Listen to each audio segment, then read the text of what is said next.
Salut à tous, bienvenue dans cette nouvelle vidéo. On va évoquer l'actualité mercato du Paris Saint-Germain, le feuilleton Kylian Mbappé, de nouvelles informations, et on va aussi un petit peu débriefer ce match, ou plutôt cette purge cet après-midi entre le Paris Saint-Germain et Al Nasser. Nono fait son grand retour. Salut Nono. Salut Jacques-Charles. Alors Nono, j'ai pas grand chose à dire sur ce match. Pour moi, ça a été une purge, un 0-0. Franchement, une purge, hein. Pendant 90 minutes. Pour l'instant, on voit pas la patte Luis Enrique, loin de là. Alors l'année dernière, je compare un petit peu la préparation de cet été à l'année dernière. Bah pareil, hein, Galtier avait commencé avec une victoire 2-0, comme Luis Enrique, face au Mans. Galtier, face au Havre, Luis Enrique, 2-0. Et après, bah, le PSG de Galtier avait montré un autre visage face à des équipes japonaises aussi. Mais là, Nono, j'ai été rassuré au niveau de la défense, au niveau du milieu de terrain, au niveau de la récupération. Tu vois qu'il y a de l'envie, tu vois que ça joue beaucoup en passe, mais que devant, il n'y a strictement rien. Et c'est ça le problème avec Luis Enrique, Nono. On voit le problème d'Enrique dans tous les clubs qu'il a eu, que ce soit à Vigo, que ce soit avec l'équipe d'Espagne, que ce soit avec la Roma. À part le Barça, on met un peu de côté. Si lui n'a pas d'attaquant, c'est très problématique. Et là, à l'heure actuelle, sans Mbappé, cette équipe devant est complètement orpheline. Ah bah Sacha, il y a urgence à vraiment recruter deux, trois grosses pointures devant, parce que comme ça, tu n'y arriveras pas. Bon, bah t'as plus la patte gauche de Messi qui t'éclaire le jeu, t'as plus la vitesse de Mbappé, donc c'est très difficile, très difficile. Donc il est urgent de recruter deux grosses pointures devant. Alors moi, je voudrais que tu m'expliques pourquoi Ugarte a joué arrière droit aujourd'hui. Ça, faudra m'expliquer aussi. Bon, bah là, je pense qu'il fait des essais. Bon, ben moi, c'est des matchs qui m'intéressent pas trop. C'est des matchs de préparation, Non, d'accord. mais d'accord, Mais t'as Nono. vu. En préparation, il y a préparation. Ugarte est un milieu de terrain. Qu'est-ce qu'il faut à droite? Oui, bah là, on est d'accord là-dessus. Bon, mais il y a tellement de joueurs qui rentrent. C'est compliqué, ces matchs-là. C'est compliqué. C'est pour ça que je veux pas être Non, trop mais sévère. Nono, Mais je veux pas être j'ai sévère. vu les Non, mais manques Nono. aujourd'hui. Nono, je veux pas être sévère, mais Kurzawa, arrière gauche, qui a joué dans l'axe. Ugarte, milieu de terrain, qui a joué à droite. Compliqué, hein. Ben, compliqué. Puis tous les joueurs ne sont pas là. Tous les joueurs ne sont pas encore au même niveau, au niveau physique. Donc, c'est très compliqué, ces matchs-là. C'est pour ça que j'ai un peu de retenue. Je suis pas trop sévère, mais j'ai vu quand même deux, trois choses qui m'inquiètent un petit peu. Au niveau satisfaction, Skriniar me semble vraiment un patron de défense. Le petit Endour, confirmation. Hernandez, ça a l'air d'aller. Mais alors, j'ai très peur que ça soit un flop pour Asensio. Et Alors là, Asensio. qu'est-ce que t'as pensé de Noah Lemina, qui a été élu homme du match? Ah bah c'est la grosse surprise pour moi, c'est la grosse surprise. C'est pas que ce match-là, le match d'avant aussi, il avait été très bon. Eh ben, à confirmer. Moi, Danilo aussi, j'ai trouvé pas mal, et j'ai vu qu'avec l'arrêt qu'il a fait aussi Donnarumma là face à Ronaldo, on voit que le cambriolage qu'il a subi, pour l'instant, on va dire, ne le choque pas trop. Bah, il est pas trop perturbé, ça va. Un arrêt extraordinaire sur la ligne, comme d'habitude. Hein. Je crois que sur la ligne, c'est peut-être le meilleur gardien au monde. Bon, maintenant, il a les manques qu'on connaît. Hein. Absence de sortie aérienne, absence de jeu au pied. Ça, on le sait. Ben, faudra faire avec. À lui de s'améliorer. Alors Nono, pour finir juste très rapidement sur ce match, pour l'instant, bon, on voit pas du tout la patte de Enrique pour le moment, il va falloir attendre. Je pense que s'il n'a pas d'attaquant, ça va être problématique, il lui faut vraiment un ailier droit et un attaquant. Mais moi j'ai quand même peur parce que on s'ennuie terriblement. Beaucoup de passes, t'as la possession de balle, mais tu n'en fais rien. Un peu comme dans toutes les équipes par où il est passé. Donc je suis quand même inquiet. On verra par la suite si ça se confirme. Ah, bah, la passe à 10, c'est typiquement le football espagnol, surtout le football catalan du Barça. Bon, ben, comme je t'ai dit, hein, de toute façon, il a eu de la profondeur que quand il avait des... Et comme les autres, hein, il est tributeur des joueurs qu'il a. Hein. À Barcelone, ça a marché parce qu'il avait les trois stars.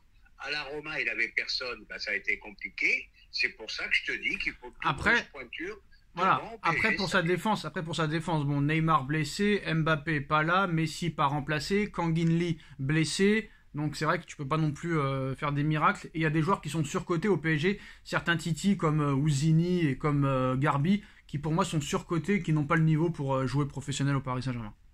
Ah, bah moi, on me dit les titi, les pépites, je veux bien. Et je vais peut-être te faire hurler. J'ai même une réserve sur Zahir Emery. vous êtes tous dessus à me dire que c'est un phénomène. Moi, je pense que ça sera un joueur de Ligue 1, tout simplement. Le pauvre, il a joué 45 minutes, il n'a pas été aidé au milieu de terrain. Non. Non, mais il m'impressionne pas. Chacun ses avis. Tu commences à faire le bon français en disant que non, faut pas toucher à Monsieur Verratti. Non, mais je te parle pas de Verratti, je te parle de Zahir Emery. Qu'est-ce que tu veux qu'il fasse, Zahir? Il m'impressionne pas tant que ça. Qu'est-ce que tu veux qu'il fasse, Zahir Emery, quand t'as Ethan Mbappé à gauche et quand t'as je sais pas qui à droite? Non, franchement. C'est pour ça, donc tu reviens à ce que je dis, les matchs de préparation, c'est compliqué. Non, mais c'était dur, là. Franchement, t'es très, très, très dur avec lui. Hein. Franchement, 17 ans... Je dis pas qu'il est mauvais, mais je vois pas un grand joueur en devenir. Moi, je vois un joueur en devenir, en tout cas. C'est mon avis. On verra. Ah bah, c'est sûr que quand t'as 2 milieux de terrain autour de toi... Par exemple, quand Busquets avait Pedri et Gavi, ou quand il avait Iniesta et Xavi, tu peux être que bon. Mais c'est sûr que si on te met Ethan Mbappé à gauche et je ne sais pas qui à droite, je sais pas si tu peux vraiment être bon, hein. Honnêtement. Hein. Ah ben, c'est sûr que c'est pas la même donne. Hein. C'est pas la même donne. Non, mais tu dis faut pas juger. Tu dis faut pas juger sur un match amical et là tu juges sur un seul match amical. Donc le mec, l'année dernière, il a même pas joué. Galtier, il l'a mis sous cloche. L'année dernière pendant les 10 dernières journées. Donc c'est un mec qu'on peut pas juger vu qu'on sait même pas sur une saison ce qu'il vaut. Je juge pas sur un match, tu m'écoutes pas, Sacha. Je te dis tout simplement, je vois pas un grand joueur en devenir. T'aurais dû garder El Shaddai. T'aurais été bien avec lui. El Shaddai. Tchad. T'aurais dû garder Tchad, Nono. Très fort. Écoute. Hein. Tchad, il était bon, Tchad. Je t'ai pas dit. Mais non, mais tu passes du coq à l'âne. Je te parle de Zahir Emery, tu me parles de El Shaddai. Ah, mais c'est ce que je te dis. T'aurais dû rester avec El Shaddai. Il est meilleur. En tout cas, quoi qu'il en soit, Nono, que vous l'aimiez ou pas, sans Mbappé, cette équipe ne ressemble pas à grand chose. J'ai pas peur de le dire. Que vous l'aimez ou pas, cette équipe ne ressemble pas à grand chose sans Messi et même sans Mbappé, surtout sans Mbappé. Parce que là, ça va être compliqué l'année prochaine. Est-ce que Paris peut vraiment être champion de France l'année prochaine avec le mercato qui est en train de faire, par exemple, une équipe comme Marseille? Je sais pas si Paris sera favori l'année prochaine, honnêtement. Moi, j'ai beaucoup d'a priori. Là, franchement, je suis pas confiant. Honnêtement, je suis pas confiant. Il y a personne qui m'impressionne pour l'instant dans cette équipe. Et cette équipe est orpheline de Mbappé, Nono. Alors déjà, qu'est-ce que tu penses de ça? Et surtout, on va parler du feuilleton Mbappé dans quelques minutes. Orpheline de Mbappé, orpheline aussi de Messi, malgré toutes les critiques, il marche, il court pas, patati, patata. Au niveau de la création, ça va être très très difficile de le remplacer. Et puis là, au niveau de la profondeur, là c'est Mbappé, mais bon, on sait ce qui va en advenir. Donc c'est pour ça que je dis qu'il faut recruter 2 pointures. Nono, on est en train de se faire dépouiller. On a perdu Messi, on va perdre Mbappé et Neymar qui va sûrement être blessé toute la saison. Donc là, on a perdu un gars qui donnait des caviars à notre meilleur joueur et notre meilleur buteur, et les deux ne seront pas là l'année prochaine. Mais qu'est-ce que tu vas me dire, Nono? C'est pas grave, on va trouver d'autres gars. On a trouvé Messi, on a trouvé Mbappé, on a trouvé Neymar, on trouvera d'autres gars. Hein, Nono? Et qui? Ah, mais le problème, c'est qu'un Messi, t'en trouves pas tous les oui, jours. Nono. Et un Mbappé non plus. Un Mbappé également. Donc très compliqué, Nono, la question elle est simple, Nono. Tu veux qui? Pour remplacer Messi et Mbappé. Non, mais pour remplacer Mbappé et Messi. Pour remplacer Mbappé et Messi, tu veux qui? Là, tu me poses une colle. Déjà devant, je vois que Kane. Voilà. Je vois que Kane et malheureusement, il ne viendra pas aux Osimhen. D'ailleurs, Nono, Messi a conseillé à Nasser de recruter Harry Kane avant de partir. Oui, parce qu'il connaît le ballon, Léo. Hein. Alors, Nono, Harry Kane est plus proche pour l'instant du Bayern que du Paris Saint-Germain. Manchester City a déclaré que Bernardo Silva était intransférable. Osimhen, ça coûte 200 millions. Alors même si, admettons, Mbappé quitte le PSG pour 150 millions ou 200 millions, si personne ne veut venir, comment on fait pour remplacer? On prend qui? C'est très compliqué. Ça sera même compliqué en Ligue 1. Voilà, tout simplement. Non, mais c'est pas ma question. Ma question, c'est que si personne ne veut venir, même si tu vends Mbappé, tu prends qui? Parce qu'il te faut quoi qu'il arrive. Non, mais il te faut quoi qu'il arrive un numéro 9 et un ailier droit. Donc tu prends qui? Tu prends Ojdun de l'Atalanta? Tu prends qui exactement? Tu prends qui? Alors, à faute de star, on va se replier sur le petit Arcola. Je pense que voilà, qu'est-ce que tu veux que je te dise? Non, mais si Paris veut mettre 200 millions sur un attaquant et un ailier droit, on va prendre Barcola et Oljund. Pourquoi pas? Ils mettront pas 200 sur ces deux-là. Bon, moi, de toute façon, on parle pour rien dire. Moi, je voulais Kane et Osimhen, et je sais pas si au moins il y en aura un qui arrivera. Les deux ne veulent pas venir pour l'instant, mais bon, avec le dossier Kane, le lundi, il est emballé par l'idée de venir au PSG, le mardi, il veut pas venir au PSG, le mercredi, il préfère le Bayern, le jeudi, il préfère le PSG, donc la presse est un petit peu bancale à ce niveau-là. Et surtout, Nono, Bah, les négociations entre le Real Madrid et le Paris Saint-Germain ont débuté. Apparemment, Florentino Pérez a mandaté déjà un agent depuis hier pour commencer les discussions avec le Paris Saint-Germain. Donc ça veut bien dire que Mbappé normalement sera madrilène. Et deuxième information, la stratégie de Pérez, Nono, est très très claire, d'attendre la moitié du mois d'août, on va dire la deuxième quinzaine du mois d'août. Ouais, la deuxième quinzaine du mois d'août, pour, on va dire, vers le 15-16, proposer une offre très en dessous de ce que demande le PSG, c'est-à-dire entre 120 et 130 millions d'euros au Paris Saint-Germain. Et comme le Paris Saint-Germain, à 15 jours de la fin du mercato, aura le couteau sous la gorge, et sera obligé d'accepter cette proposition. Est-ce que Pérez est un génie? Ben, c'est pas un génie, c'est un vieux renard et qui défend son club, tout simplement. Il veut pas jeter les sous par la fenêtre. Eh ben, écoute, il joue avec le temps, là, il gagne du temps. Et comme tu as dit, c'est là où je te rejoins, tu l'avais dit une fois, ils peuvent pas encore se permettre de pas gagner la Liga et la Ligue des Champions cette année. Donc, il va faire l'effort qu'il faudra, mais ça sera loin des sommes qu'on pense. Alors, Mbappé touchera la première partie de sa prime de fidélité le 1er août, donc il y aura déjà moins d'argent à débourser. Si Pérez arrive le 15 août avec 130 millions, faut-il accepter? Eh ben, il faut accepter pour deux raisons. Déjà, pour que le PSG ne perde pas la face. Eh ben voilà, il veut pas, il veut aller, il veut malgré tout. Hein, moi, je veux bien. Hein, quand j'entends pas mal de commentaires, patati patata. Maintenant, on critique Nasser. Alors, quand il pose pas ses couilles, on le critique. Quand il les pose, on le critique. Alors, Nono. Bon, c'est vrai qu'il les pose un peu trop tard. Oui. Bon, ils payent leurs erreurs, d'accord. Mais maintenant, même à 150, quoi. Allez, ciao, on va recommencer l'année prochaine. Alors, dis-toi que quand même, si Mbappé s'en va, ça va être problématique dans les prochains mois parce que ça va être très dur de le remplacer. Ça, c'est sûr et certain. Ça va être très, très, très compliqué. Et ce que j'ai vu aujourd'hui ne m'a pas rassuré. Après, le mercato n'est pas fini. On espère que des renforts offensifs vont arriver. Le fait est que Pérez a envoyé un agent pour être mandaté pour commencer une négociation. Sachant que dimanche dernier, Pérez a été interrogé en allant voter pour les législatives en espagnol et que sa réponse était tranquillo avec le grand sourire, Nono. Ça prouve bien que il y a de grandes chances quand même que Mbappé soit madrilène cet été. Moi, je suis prêt à parier maintenant. On est le 25 ou le 24 juillet si je me trompe pas. Tu me diras ce que tu en penses, Nono. Vous me direz ce que vous en pensez. Moi, je suis prêt à mettre ma main à couper que Mbappé sera madrilène cet été. Voilà. Ah bah je pense que c'est l'issue logique de cette histoire. Attention Nono, parce que des fois tu dis il restera pas. Moi c'est mon avis définitif et je suis prêt à assumer le 1er septembre prochain s'il ne part pas au Real. Je dis que Mbappé sera madrilène au mois d'août, sûr et certain. C'est mon avis. Maintenant ton avis Nono. Ah bah je le partage, je le vois aller qu'au Real. Donc non mais cet été ou l'année prochaine? Moi je dis qu'Mbappé sera madrilène cet été. Ah ben ouais, c'est ce que je te dis, je te rejoins. Cet été, il sera madrilène. Hors de question pour lui, malgré tout, ce qu'on entend, hors de question pour lui de ne pas jouer de la saison. Mais bien sûr, c'est impossible. Avec l'ego qu'il a, c'est impossible. L'Arabie Saoudite, on oublie les conneries. Attends, Nono, attention à cette piste. Moi, je te dis, attention. Ah non, on oublie les conneries. Attention, c'est des barjots.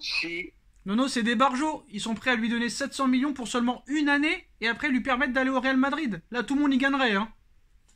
Écoute, s'il lui donne 700 millions, là, ça voudra dire que si Mbappé, 24 ans, peut-être qui fait partie des 3 meilleurs joueurs du monde, s'en va à 24 ans en Arabie Saoudite, le football... Nono, va mal. Hein. Il va très mal déjà depuis quelques mois, depuis même quelques années. Mais j'ai l'impression que le prix d'Mbappé est à la baisse, Nono. Moi, j'appellerai les intéressés pour voir s'ils sont toujours intéressés. Écoute, moi, je sais pas jusqu'à combien est prêt à mettre Pérez, mais je le vois pas mettre 200 millions, je te dis franchement. Il finira au Real cet été. Moi, je pense que... Moi, je pense qu'il faudrait un bon négociateur dans ce dossier. Et je sais pas si Nasser ou Campos sont des bons négociateurs. Moi, je serais un bon négociateur. Voilà ce que je dirais à Pérez. Je lui dirais, moi je te file Mbappé, t'as la primeur, hein. Il fait passer le reste de l'effectif pour des brels. Ça va être un futur ballon d'or, frère. Futur All-Star, tout ça. Mais le problème, Nono, c'est que si on le fout dehors et que les autres joueurs font rien, là on va se retrouver vraiment les menottes derrière le dos. Hein. Les menottes derrière le dos. Ah, mais là, on le savait, hein, que c'était Mbappé qui avait l'avantage, c'était Mbappé qui pouvait décider ce qu'il veut. Et encore, est-il pas capable de rester un an sur le banc? Non, C'est la impossible. question que je me pose. Non, impossible. Tu l'as dit toi-même il y a 2 minutes. Tu te contredis. Oui, Impossible. mais je me contredis parce que... Mais non, il y a l'Euro 2024. Mais non, ce garçon. Mais non, il y a l'Euro 2024. Il y a les JO 2024. Impossible. Et il sait très bien qu'il pourra se refaire la cerise dans un autre. C'est un mec qui finira en Arabie Saoudite à 31 ans à toucher 500 millions par an. C'est pas un problème. T'as vu ce que Messi a refusé? C'est pas grave.